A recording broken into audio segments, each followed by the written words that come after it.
Hi, my name is Josiah Gorder. I'm the pastor at River Rock Church here in Folsom, and today I have the privilege of interviewing Zach Toth for the Practica portion of his exam. Zach, you and I have already met before this, and it was great getting to meet you, and I'm really excited for everybody else in our classes to get to know you as well. A lot of our questions today are great ways for you to introduce yourself, so without setting anything else up, let's just dive in. Please tell us the story of God's work in your life. Things like when you first knew about God's grace, what are some of the key milestones in your spiritual journey? Yeah, for sure. Thanks. Um, I grew up in a Christian home. I was really involved in church growing up.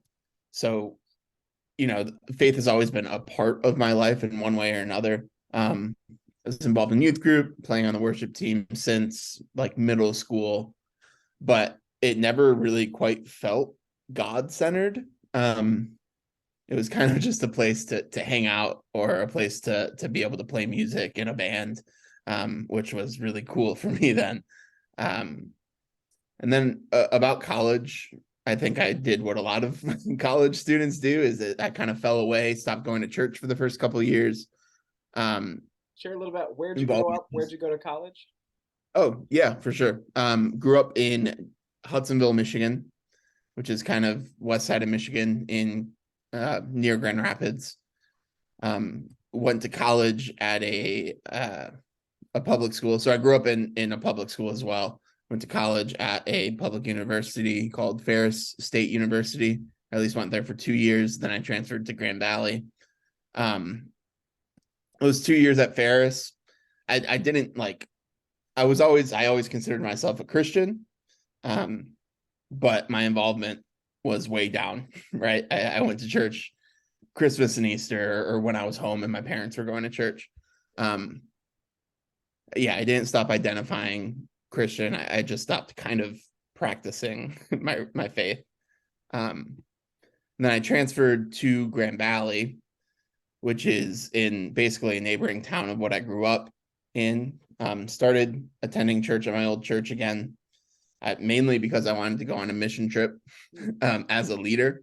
At this point, it's a trip we had gone on a couple times as a student, and we went every 3 years. So it worked out that I went my freshman year, I went my senior year, and the next time we can go, I was going to be 21, so I can go as a leader. Um, Started talking to the youth group or the youth pastor there, letting him know I was interested, and his requirement was that I had to actually uh, start helping out with the youth group in order to go. So I did that. Um, I still don't think I was volunteering for the right reasons, right? It was more just for a good time, Yeah, yeah. something to do. Where was the trip to? It was to Mexico or El Paso, technically. Okay. So right on the border of Mexico and Juarez. We went into Mexico the first 2 times. This time we weren't going to. Um, and then on that trip, met a lot of really cool high school students, some that were really, really gifted musically. And we had a youth worship team when I was in high school, but once I left, it kind of fell apart. And so that was something I wanted to start up again. Um, and I did start it up again, and that's when I started listening to more Christian music. And then Crowder's song "Come as You Are" came on while I was driving once. Um, Really like grace heavy, like lay down your burdens, lay down your shame, all who are broken.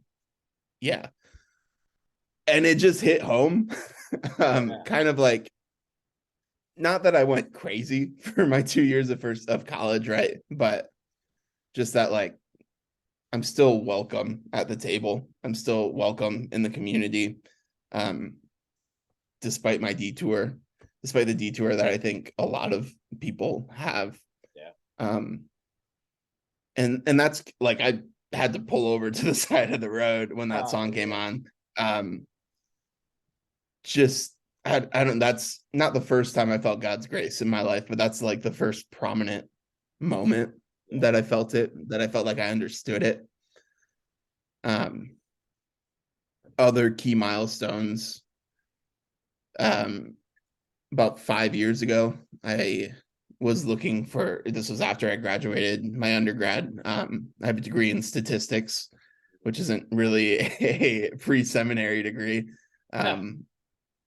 But I was looking into doing ministry full time. I was interested in that. So I applied to Church Caledonia CRC to be their worship director. Get an email back saying you're not qualified to be the worship director here. It's a large church in West Michigan. Makes sense. I wasn't qualified.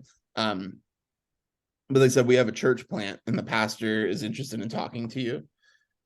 So about 5 years ago, that pastor Corey Van Heusen hired me to be the worship director at this church plant, the Caledonia Gathering. And it was everything that I wanted church to be, that I was like looking for church to be. And I think church plants have a unique opportunity to do that, to be able to be mission focused, not completely self-feeding, things like that. It just, me and Corey's, our visions for ministry aligned incredibly well. And then another, so yeah, seeing the church done in a way that I thought the church could be done was really exciting for me, and being able to be a part of that. And then we also went through a 222 discipleship. If some people watching this may know it, it's I think it's Sunrise in Florida. Scott Vanderplug, it's his discipleship thing. It's the first time I actually was like learning theology in an accessible way, after going to public high school and college. And we had like confirmation class in middle school, but I was also a middle schooler who did not take things very seriously, right? As most middle schoolers are. So going through that actually made theology accessible to me, piqued my interest in it, which was exciting for me. And eventually I was encouraged to go to seminary. Wasn't sure why. And through it, I met some wonderful people who encouraged me, supported my calling. And eventually I was able to discern that pastoral ministry was the route it seemed like God was calling me. And So here I am at Christ Communities Church. Yeah, that was in seminary then that you kind of felt a confirmation of that call. Your first time checking it out, was it just sort of, hey, let's see what this seminary business is all about? And then Yeah, I knew I wanted to be in ministry. Around that time, I was realizing how much effort it was to keep up with. Like it's really difficult to be where my passions were like youth ministry and music ministry. I think it's really hard to do those things well as you get older. And basically, myself and my pastor had a conversation, and he asked, what do you see yourself doing when you're 40? And neither of those things were something I could see myself doing. At that point, it was about 15 years down the road, right? And then he started like through my whole life, there's been like these weird affirmations from people saying that I should be a pastor, right? And every time I'm like, no, that's insane. Why would I ever want to do that? That sounds awful. And then like I started thinking about it more and more and realizing people might actually be right. People might know me more than I know myself. And maybe that was God nudging me through my whole life to eventually bring me to where I was, but I am. But yeah, that's kind of how that journey took place. That's funny when people can see things in us that we don't even see ourselves. Yep. Sweet. So through the ups and downs of your life, how have you seen God forming you for ministry? Yeah. I've had, for the most part, a pretty comfortable life, right? I've never experienced immense hardship or anything like that. One thing my pastor used to get on me a lot about is kind of setting boundaries on my personal time, right? And not I think it's a common problem, and not just in the world, but especially in our profession. Um, this inability to kind of slow down, Mm. right? Or stop trying to do everything myself, and be able to trust in others, and trust that God will provide Yeah. when I can't. Um, and then I just think there's been a lot of things kind of out of my control through seminary. I mean, COVID happened in seminary, Yeah. right? While also I was helping with this, as a worship director at a church plant. I kind of joke that the the job description isn't to lead worship; it's to lead worship and do anything else that the Anything church and needs. everything else that you're Uh-huh. asked to do. Yeah. Yeah. So like during COVID, my job description completely changed. I had to do things that I wasn't qualified to do. I had to trust other people to do like I had to trust God to give me the abilities to do the things that I had to do. And I also had to trust in other people to do things that I couldn't, like Yeah. just didn't have time for, didn't have the capacity to do.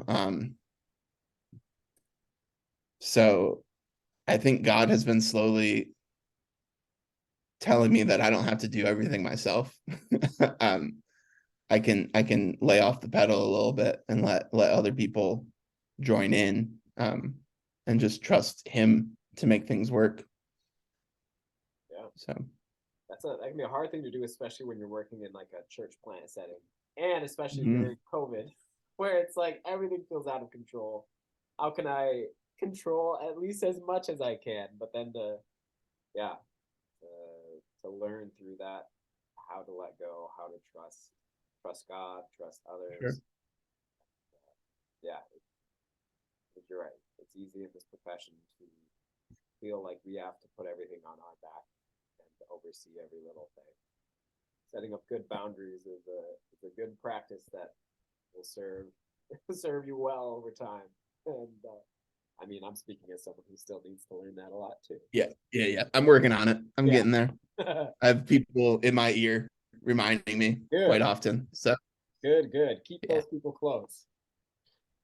What practices of the Christian faith, so things like prayer, study, hospitality, worship, sustain you and deepen your obedience to Christ? Yeah. Um, Through seminary, I kind of learned that study has to be one of those things, Yeah. right? You just don't have. I didn't ever feel like I had the time to like entirely focus on my spiritual life, on my faith, because I spent so much time either studying for class, writing sermons, planning worship. So those things, I had to find a way for those to become spiritual practices. Um, and I'm finding also,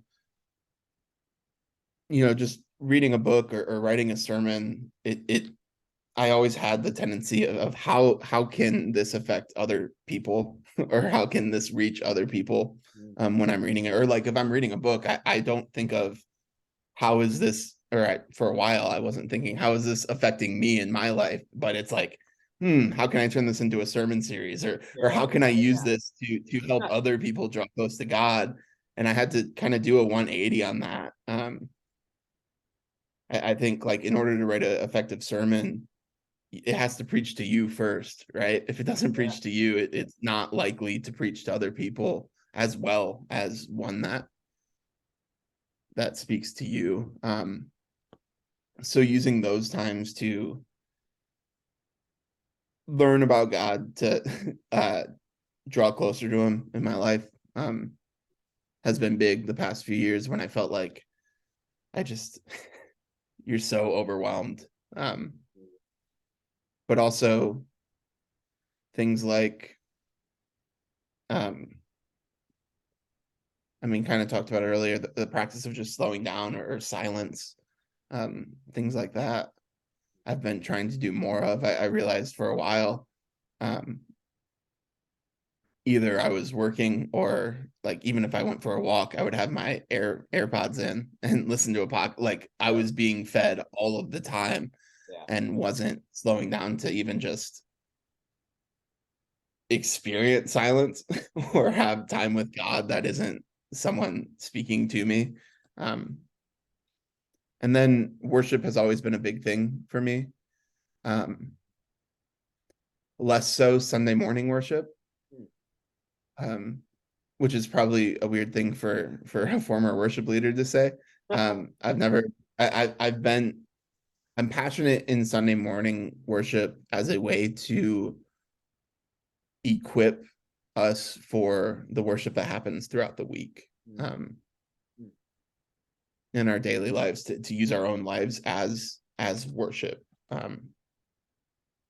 And so I'm pretty aware of that as I go about my week. How are my actions glorifying God? Things like that. Yeah, that's beautiful. How might you describe your practice of prayer? Yeah, a work in progress, which I hope is the same for everyone. Yeah, yeah, I was But gonna say, well, let me know when the progress is done and you've achieved, yeah, you know, yeah. for Maybe I don't know how these usually go. So if I say I'm not a long-winded person, I don't know if people are picking up on that, or if I do seem like a very long-winded person. But um, nor am I good at like I don't know if improvising is the right word or like thinking on my feet kind of a thing. So prayer has always been this kind of awkward time for me trying to think of things to say or like frame my mind around that. But I think recently I've been more intentional about different avenues, different ways to approach prayer. Um, yeah, things like, I mean, using written prayers or using scripture and psalms as prayers, letting other people find the words and me finding words I relate to, things like that, or even just simple breath prayers. mm, Um, Finding things that fit me as a person better in the ways I express myself. Um, because or even just sitting in silence and being aware of God's presence. I try to do that most mornings as I'm stretching. I also have ADHD, so like doing one thing for a focused amount of time is pretty difficult for me. But if I'm sitting there stretching and then just in silence, conscious of God's presence around me, God's what he's doing in my life, reflecting on that. Um, yeah, that's kind of where that's been going. Also setting intentional times. mm. There's a reason people pray before meals, I think. And I think one of the main reasons is that it actually gives you a habit of prayer. Yeah, Um, just at least it forces you to expecting do it. something to So happen like, every day. Yeah. yeah. So being intentional about when I'm praying, creating time for it is something that I've started doing within the last couple years. Mm. Just to follow up, we talked about prayer, we've talked about worship. Are there any other spiritual disciplines that you found to be really formative or helpful or life-giving for you? Yeah. I kind of fell away from it for a while. I would try to fast Mhm. whenever I could. Just the practice of not doing something, I think is really Yeah, important for me. Um, I mean, you can't. It's just my head in this, but I like to eat, and so just kind of practicing discipline in that way mhm. has been formative. Um, Serving was a big thing for me for a while. I tried to help out at a homeless shelter in Grand Rapids whenever I could. Actually interned there for a while, Mm. um, finding avenues to serve others. Try to be as missional as I can. So Yeah. yeah, One more thing then in the spiritual disciplines realm. So for us as pastors, Sunday is usually when most Christians take a Sabbath, but in ministry, Sundays the busiest work day of the week usually. Mhm. How are you thinking about incorporating the practice of Sabbath or rest or stopping or slowing down? All things that you've alluded to before. How do you Mhm. see yourself kind of incorporating some kind of Sabbath rhythm in your life of Yeah, ministry? I don't work Fridays. Nice. Usually only work a little bit on Saturdays, just preparing for my sermon, but I take Fridays off, which is, I mean, it's really nice being here at Christ Community Church, where I have an associate pastor who can cover for me when I need the Sabbath. And then I can cover for her when she takes Mondays off for her Sabbath. So um, we're also pretty intentional about it. Like, she sent me an email last Friday with the headline, "Don't open until Saturday," right? Nice. So we That's sweet. know each Yeah. other, um, and just being intentional about it and doing our best, right, to actually find time to rest, because it can be hard to do in this job. So Yeah. Yeah. No, that's sweet. I love that. Do not open until Saturday. It's a good headline. mhm. Let's move a little bit more into some other areas. How do you deal with criticism? I think I deal with it pretty well. I'm a pretty harsh critic of myself, so usually when someone critiques me, it doesn't come off as a real surprise to me.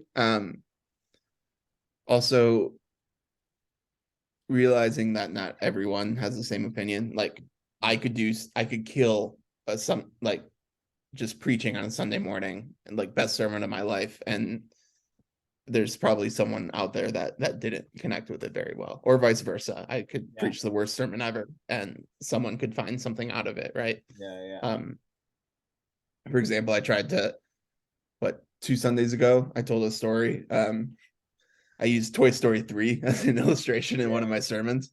um and after the sermon, I had a couple people come up to me and tell me that was great, and I knew exactly what you're trying to do, and they basically repeated back to me everything I was trying to do in that sermon. And then I went for a walk with one of our congregants a couple days later, and he said, I didn't really understand what you were trying to do with that part." And that's great for him to tell me that, Mhm. because then now I can try to make my illustrations a little more clear, or at least to understand where he didn't understand it and try to adjust to that.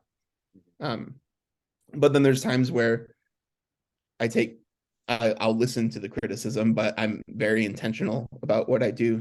So something I've heard recently from a congregant at Christ Community Church, she's told me 2 of the 3 Sundays I've preached, and I just didn't see her this Sunday. So I'm sure she would have said it this week too, but she said she wishes I would preach longer.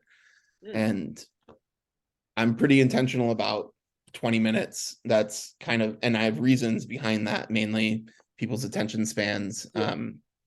You only have, I only have so much time in the week to write a sermon as well. And I want to focus on other areas of ministry. And so there's a reason for me why my sermons are that length. Um, and I think most people appreciate a 20-minute sermon. And there's some people that wish it could be shorter, I'm sure. Probably some people that wish I didn't talk at all. And then some people that wish it'd be longer. And I I think if I have a reason, or at least I know a reason for why I'm doing something, um, I'm pretty okay with criticism, and I'm pretty okay with rethinking it, but just being aware of why I do something. Yeah. Yeah. Not Makes often sense. that people say, "Hey, your sermons are too short." You know, Yeah, I'm most pastors probably it's get the good other criticism. get Like, the oh, other you want to hear more of me? yeah, the Okay, other end. perfect. Yeah, that's As I true. pat my ego. Yeah. Yeah. Could you share a little bit about what your sermon writing process is? Yeah. Where do I start? Um, deciding what series. I write in series. I try to write in series. I think it captures people's attention and hopefully encourages them to come back the next week. Um, right now, I mean, hopefully I'll want to speak into where I see the people in my congregation struggling, or what can speak best to them. Right now, I don't know the people in my congregation really, especially not in that intimate level. Mhm. So right now I'm preaching a series on evangelism, or rethinking, not rethinking, but like how to share your faith with people who don't share your faith. It's a series I wrote with, or an idea I came up with my pastor a while ago. But um I guess what are you looking for? Like Just specific either one. style? I follow So the me, Sunday we, God, morning, you, we. yeah, no, just like Sunday morning, or yeah, Sunday morning, you finished preaching, you go home, you relax. Monday morning, you wake up. What's maybe your kind of routine launching you towards the next Sunday? Yeah. Um Try to, I mean, I look at a few commentaries, figure out what scripture passage I need to preach on. Usually I like doing, so like it's pretty easy. So like I did a series. I've only written a couple series at this point. I'm still newish to this. Um, but I did a series on the 7 I am statements. So pretty easy to find a passage on Yeah, those because there's 7 of them and I'm going to preach on all 7 yeah. of them. Series is pretty self-explanatory. Figuring out where to stop and end the passage. Yeah. Mhm. Yeah. Um, I usually will always look at the NIV commentary, see what it has to say. Hopefully find 1 or 2 other commentaries to look at, just to make sure um, what I'm getting from it is agreed upon with some people, or I'm not just pulling something that scripture is not saying, Yeah, um, which I think is pretty easy to do sometimes, especially if you're trying to get your point across, right? yeah, And you're like, oh yeah, scripture is definitely agreeing with me here. Um, Pray about it before I start researching, before I start writing. Um, Usually pull out what's the one thing I want to communicate in the sermon. mhm, Try to figure that out. What does my congregation need to know? Why do they need to know it? Why do I want to communicate this? mhm. Things like that. Um, Try to make an outline, make it make sense before I like get bones to it, right? Yeah, And then I flesh that out, try to at least. And yeah. then So do you go up with just the outline, or you got the manuscript written out? no, I'm a manuscript preacher. Like Yeah, like I said earlier, not thinking on my feet isn't yeah, yeah. isn't the best, especially when I'm in front of a large group of people. Um, Tend to freak out at that Yeah. point. So No. Hey, I've tried manuscript preaching. I did okay um, in a low stakes, like uh, at the homeless shelter I volunteer at. We had a chaplain that there who can pull a sermon out of his uh out of his butt whenever he needs one. yeah, So I'm like, hey, can I try, like I've written my outline, can I just try preaching from this, and then if I end up only being like 8 minutes or whatever, can you come in and yeah. preach something after me? That And he that was fine cleanup. with it. So I, Yeah, yeah, yeah, so I tried that a couple times, did okay. It's just, yeah. No, I mean every preacher that I've ever talked to does, has their own style of preparation. yeah, Bring something different with them up to the pulpit. And yeah, yeah. no, that's cool. That's good to know. So as we go, then maybe shifting a little bit more towards the church and the community, how do you deal with conflict in the church? um I think the biggest thing is communication, right? Most examples of conflict that have been around, I think, could have been avoided if there was clear and constant communication throughout it. So, but even when the conflict does arise, I think it's good to be clear on both sides of that conflict. So, still communicating with each other, ideally over communicating. Like if people are sick of hearing me speak on the same thing, that's great, because then they're starting to hear it for the first time. Um, but actively listening to sides of conflict, and then hopefully finding an agreeable solution. Not always possible, but doing your best to do it. I've also fortunately and unfortunately haven't had too much experience in conflict resolution. I haven't been in a leadership position for too long. So Yeah, you and I both are entering ministry sort of in the post-COVID world. And I mhm, remember very much during the height of all of those things, the amount of conflict over do we require masks? Do we recommend masks? mhm, We talk about vaccinations. Do we close the church? Do we do Zoom? When do we open? And it seems like every church and every community that I've talked to, you've got different groups with different feelings, and there can be conflict. mhm. Maybe in And I think how do so. you see that those kind of conflicts dealt with in the church that you were at? Yeah, the church I was at, we were really lucky that our leadership team was pretty much on not on the same page. I mean, everyone was fine, or probably had a little bit different opinion on what we should have done, but um, they trusted our pastor and us to make a good decision. And our whole being mission based, right? So at that church, our mission was to create disciples who live and love like Jesus, and ideally reach unchurched people. Um, and at that time, we had shutdowns of everything but churches, and that's not something that I don't think would be attractive to someone who didn't attend church, where their freedoms are being restricted and we're free to gather and do whatever we want as we have always done it. Um, so having a reason for our decisions again, and having it be a mission-based reason, people can be upset with that, but we could at least explain to people why we were doing what we were doing, and able to communicate um, through mission focused language, and people are going to that church, or at least people were on board with our mission at that church. And so if we were able to not spin it into, but if our language comes from our mission, I Yeah, think people for the most part understood it. And we had people leave for other churches that were open and things like that, but we felt confident if we were still moving forward with our mission, then we'd be all right. yeah, that's good.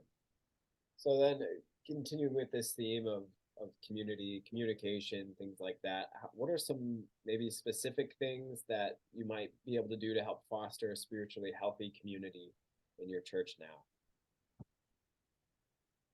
Yeah.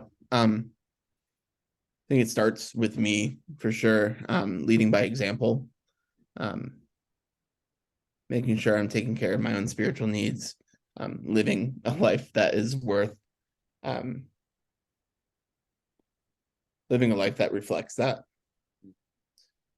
Um, Again, making sure my church aligns with the mission.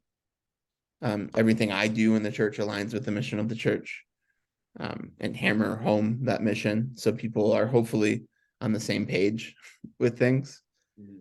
And then I think fostering a community outside of Sunday mornings Mm.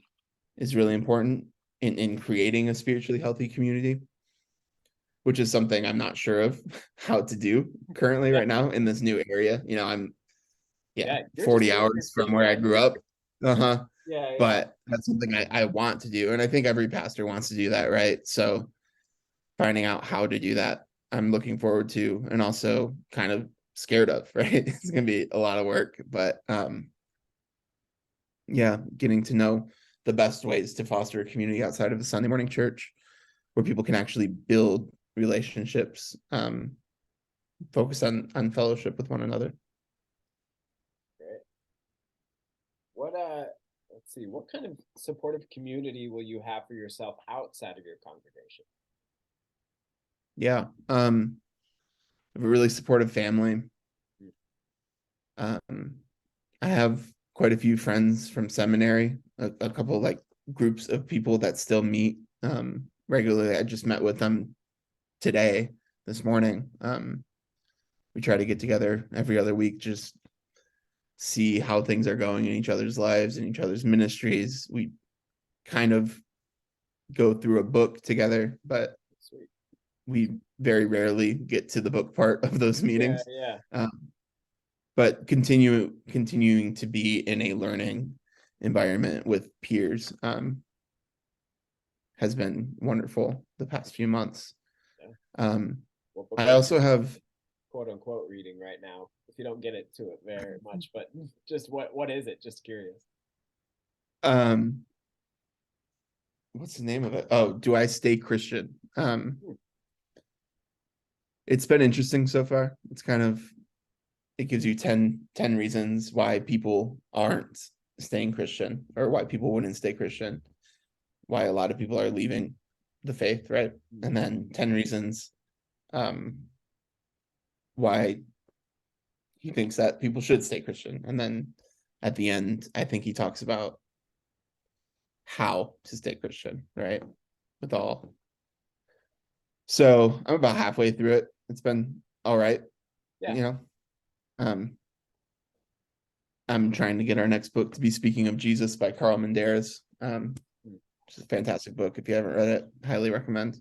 But yeah, it's just we kind of just grab a random one. Whoever's in charge puts a book. Yeah, So yeah. No, and I mean, if it's a bunch of like buddies and friends from seminary, it's like, yeah, you mhm. got the book, but the main thing is the fellowship and the community. Yeah, That's yeah. yeah. I mean, anybody can read a book on their own time, but having friends and support like that is vital. So that's cool.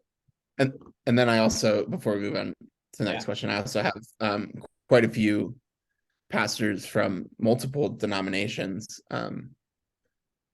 who have been speaking into my life and current and continue to speak into my life are very available for me if I ever need to talk about whatever ministry related with them or personal related stuff. So Yeah. Yeah. I just really have one more question, but before we even get to that, just one last. I guess I'd love to hear how you're settling into Hayward. It's been how many weeks since you moved? 4 weeks since I moved, 3 Yeah, since I started in Hayward. yeah. I, Just I'm give us settling all right. what you're doing personally, getting settled into a new area, Mhm. new church, new people, most of whom you didn't know at all before coming out. So just share a little Yeah. bit about where you're at, how that's going. Yeah, I'm currently in the try to meet as much as my congregation as possible phase, setting up one-on-one time with my elders and deacons, hopefully, or the elders and deacons. Um, I've had a few people. I'm trying to be as available as possible in my office whenever. Eventually, I'll have set office hours, but right now it's kind of please come in and meet me or set up a time for us to go get coffee or something. Um, Eventually, I'll be able to reach out to people um, who didn't do that, but right now I just want instead of trying to set up 100 different meetings, like Yeah, kind of open house style. yeah, Um, yeah, yeah. Trying to figure out where my place in this actual community outside of churches. I'm getting to that. uh, I don't know how to integrate myself into a community. I've never had to do that solo before, right? Yeah, yeah, But I've met some pretty cool people, um, just neighbors and stuff so far. So yeah, I'm doing okay, I yeah, think. yeah, As far as being 40 miles from home, from the only place I kind of ever lived, I'm yeah, doing all right, yeah, yeah, yeah, but it's weird. yeah. Well, we're here for you too. So, Appreciate it. yeah. This will be the last question. What do you hope to see happen in the life of Christ Community Church in the next 3 years? Yeah, I think we spoke on it a little bit. I want I want us to become more missionally focused. I want people to know what our mission is. But for us to do that, we kind of have to um, figure out what our mission is also. So um, that's kind of number one on the list, Mm, or cast a vision for the church as well. mhm, Um, I want us to have more of a community feel, fellowship to be a bigger part of what we do. mhm. You know, we have Sunday mornings and then people meet for about 30 minutes after Sundays. And then I don't see them until next Sunday, kind of a thing. So there's a couple women's Bible studies that are happening, but not much outside of that. So trying to find things that people actually want to be a part of within the church. And again, that will take a while for me to know the culture and the language of our church, but hopefully we'll get there. Um, and then I want us to focus on being invitational people. Um, in order to do that, we need to be a church, be a place that people want to invite other people to. Um, and I think we are. I think there's things that could be. I don't like the word attractive, but that's the word I'm Yeah, thinking of. yeah, But something, ways to feel more hospitable. Um, just be a church that people want to visit, and wouldn't feel out of place at. mhm.